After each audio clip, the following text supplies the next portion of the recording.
बिहार के पूर्णिया से निर्दलीय सांसद पप्पू यादव की गिरफ्तारी ने राज्य की राजनीति में हलचल तेज कर दी है। 31 साल पुराने एक मामले में कोर्ट के आदेश पर हुई इस गिरफ्तारी को लेकर विपक्ष सीधे तौर पर एनडीए सरकार पर हमलावर है। लोकसभा में नेता प्रतिपक्ष राहुल गांधी के बाद अब प्रियंका गांधी वाड्रा भी खुलकर पप्पू यादव के समर्थन में उतर आई हैं। उनका आरोप है कि बिहार में बीजेपी और उसके सहयोगी अन्याय और अत्याचार के साथ खड़े हैं। प्रियंका गांधी वाड्रा ने सोशल मीडिया प्लेटफॉर्म एक्स पर पोस्ट लिखते हुए बिहार सरकार और बीजेपी पर गंभीर आरोप लगाए हैं।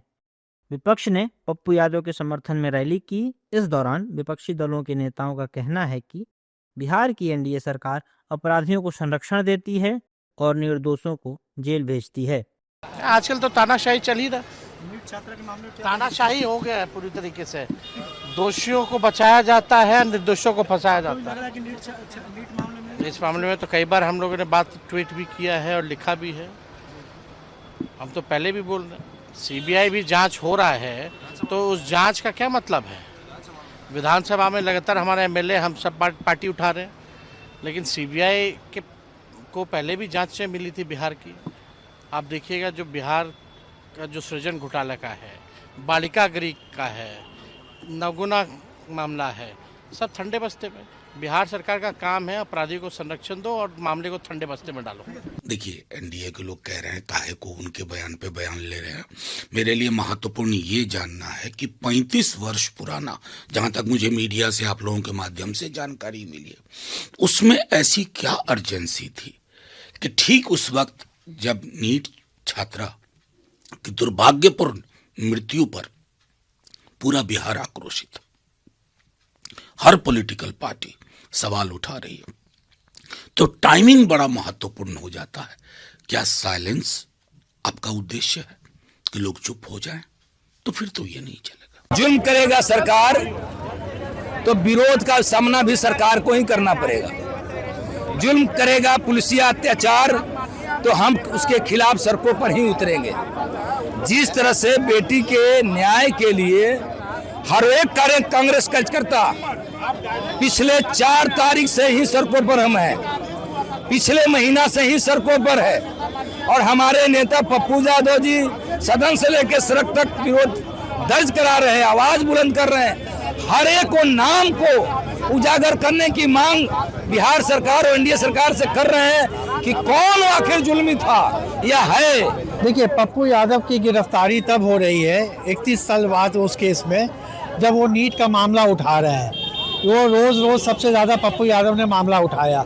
आप उनको गिरफ्तार कर रहे हैं, आप उनको नोटिस देके बुला सकते थे। आप उनको कोई ऐसा तो है नहीं। आप दिल्ली में भी वो सदन में जाते हैं, वो लोकसभा के मेंबर है, पार्लियामेंट रोज जाते हैं वो हमेशा आते हैं पटना। आप रात में 11 बजे उनके आवाज़ जाके उठाने के कोई मतलब नहीं था। ये उनके साथ तो गलत हुआ ही है। दूसरी ओर एनडीए नेताओं ने पप्पू यादव की गिरफ्तारी को उनके कर्मों का फल बताया है। इस दौरान एनडीए नेताओं ने कहा कि ये 31 साल पुराना मामला है और निसंदेह आप जैसा बोते हैं वैसा ही काटते हैं। अब ये पूरा मामला कोर्ट में है। बात छात्र के लिए आवाज उठाने की नहीं, बात आपके कर्मों की है। और मैं ये मानता हूँ कि अगर आपके कर्म सही हैं तो आपको चिंता करने की जरूरत नहीं। आप एक सांसद हैं, कोई भी सरकार कोई भी जांच एजेंसी एक सांसद के साथ तब तक इस तरीके की गतिविधि नहीं करेगी जब तक आपके पास वो प्रमाण नहीं हो, वो तथ्य नहीं हो।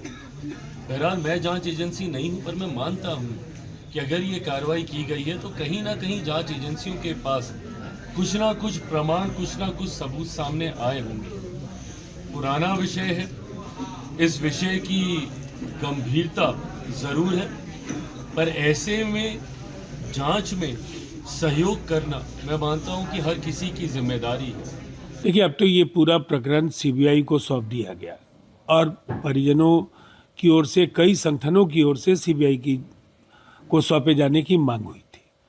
लेकिन जहाँ तक पप्पू यादव की गिरफ्तारी का सवाल है तो 31 वर्ष पुराना धोखाधड़ी का मामला है और निसंदेह आप जैसा बोते हैं वैसा ही आप काटते हैं।